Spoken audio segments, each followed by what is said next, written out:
नहमदुहु व नसल्ली अला रसूलिहिल करीम अम्मा बाद फ़ाउज़ बिल्लाहि मिनश शैतानिर रजीम बिस्मिल्लाहिर रहमानिर रहीम। शुरू अल्लाह के नाम से जो नहायत मेहरबान रहम करने वाला है। जब कभी लगे कि रिज़्क़ की तंगी होने लगी है तो अल्लाह ताला से सदका देकर कारोबार कर लिया करो कि सदका देना इतना ज़्यादा अफजल है कि इससे अल्लाह ताला के साथ कारोबार हो जाता है। सदक़े से तुम्हारे रिज़्क़ में इजाफ़ा होगा। ये अल्लाह ताला का वादा है। ये किसी इंसान से नहीं बल्कि अल्लाह ताला का वादा है इंसान से। और बेशक अल्लाह ताला जो है वो कभी भी झूठा वादा नहीं करता। अल्लाह ताला अपने वादों में बहुत ही ज़्यादा सच्चे हैं। और रिज़्क़ की बरकत का एक बहुत ही बड़ा ज़रिया है निकाह, कि निकाह किया करो।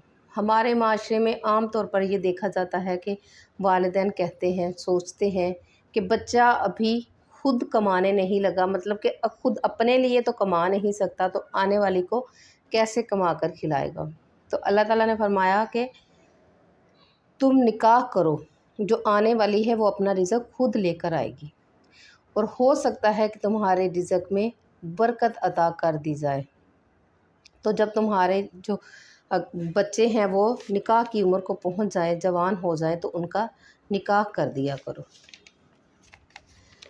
अल्लाह ताला का ये हमारा फ़लसफ़ा है और अल्लाह ताला का हुक्म ये है कि जब जवान औलाद हो जाए तो उनका निकाह करो। और हमारा फ़लसफ़ा ये है कि जब ये अपने पाँव पे खड़ा होगा तो फिर इसका निकाह होगा। तो बेशक अल्लाह ताला का जो फरमान है वो सबसे ज़्यादा अफजल है। तो इस बात को ना सोचा करें कि अभी हमारा बेटा जो है वो अपने पाँव पे खड़ा नहीं हुआ, क्योंकि अल्लाह ताला ने फरमाया है कि तुम निकाह करो, इसके पाँव पर खड़ा मैं खुद कर दूँगा। तो ये बहुत बड़ा जो निकाह है जी, फरीज़ा है। अल्लाह ताला के हुक्म से आप इसको अंजाम दें, अल्लाह ताला तुम्हारी रोज़ी में बरकत अता फरमाए। अपने अहले खाना को नमाज का हुक्म देने से रिज़्क़ में बहुत ज़्यादा बरकत पैदा होती है। जिन लोगों के घरों में उनकी माएँ, बहनें, बेटियां या उनके घर में जो भी अफराद हैं वो देर तक सोने के आदी हैं, जो सुबह की बरकतें हासिल नहीं करते, उनकी रिज़्क़ में बहुत ज़्यादा बेबरकती होती है। तुलुए फ़जर से लेकर तुलुए आफ़ताब तक अपने घर वालों को, अपनी फैमिली को सोने मत दिया करें, बल्कि मर्द हज़रात जो हैं वो मस्जिदों में जाकर अल्लाह ताला का ज़िक्र करें, नमाज फ़जर अदा करें। और घरों में माएँ, बहनें, बेटियां सब जो है वो मुसल्ले बिछा लें, नमाज फ़जर अदा करें, कुरान पाक की तिलावत करें। इसके अलावा तस्बीहात करें तुलुए आफ्ताब तक। तो इंशाल्लाह आप देखेंगे कि अल्लाह के ज़िक्र से जब आपके घर के दरो दीवार मुनव्वर होंगे तो आपके रिज़्क़ से जो है वो बेबरकती इंशाल्लाह ख़त्म हो जाएगी और आपके घर में अल्लाह की रहमत दाखिल होगी। और अल्लाह की रहमत दाखिल कैसे होती है? जब अल्लाह ताला के अहकामात पर अमल किया जाए, जब अल्लाह ताला को खुश करने की कोशिश की जाए, जब उसके बताए हुए तरीक़ों पर अमल किया जाए, तो इंशाल्लाह जो है वो अपनी रहमतें और बरकतें इंसानों पर नाज़िल फरमा देता है। नमाज़ अल्लाह ताला ने फरमाया कि ये हदीस में रिज़्क़ में इजाफ़े का एक और नुस्खा बयान किया गया है। ये मेरे प्यारे नबी करीम सल्लल्लाहु अलैहि वसल्लम ने फरमाया कि जो शख्स ये चाहता है कि इसके रिज़्क़ में बरकतें हों और इसकी उम्र में इजाफ़ा हो तो वो अपने रिश्तेदारों के साथ अच्छा सलूक करे। और आजकल अगर कोई देखे या हम अपने किरदार को देख लें या दूसरों के रिश्तेदारों के किरदार को देख लें तो हम किस पस्ती में गिरे हुए हैं।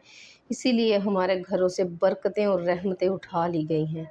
ये अल्लाह ताला का हुक्म है रिश्तेदारों के साथ हुस्ने सलूक का, तो तुम्हारे रिज़्क़ में बरकत होगी। अगर तो आपके रिश्तेदारों में कोई गरीब है तो इनकी मदद करें, इनकी बेटियों की शादियां जो हैं वो अपने ज़िम्मे ले लें। अगर अल्लाह ताला ने आपको इतनी ज़्यादा वुसअत दी है तो इनका हक़ है, गरीब रिश्तेदारों का हक़ है। अगर किसी गरीब रिश्तेदार पर कर्ज़ा है तो उसका कर्ज़ उतारने की कोशिश करें, क्योंकि अल्लाह ताला ने जिसे रिज़्क़ अता किया है वो सिर्फ़ आप लोगों का नहीं है, अल्लाह ताला ने उसमें दूसरे लोगों का हिस्सा रखा है। अगर अल्लाह ताला बहुत ज़्यादा वसी रिज़्क़ अता फरमा रहे हैं تو سمجھ لیں کہ اس میں دوسرے غریب لوگوں کا بھی رشتہ دار جو ہے ان کا بہت زیادہ حق ہے، اور اس کے علاوہ جو غریب لوگ ہیں ان کا بھی اس میں اللہ تعالیٰ نے حق رکھا ہے۔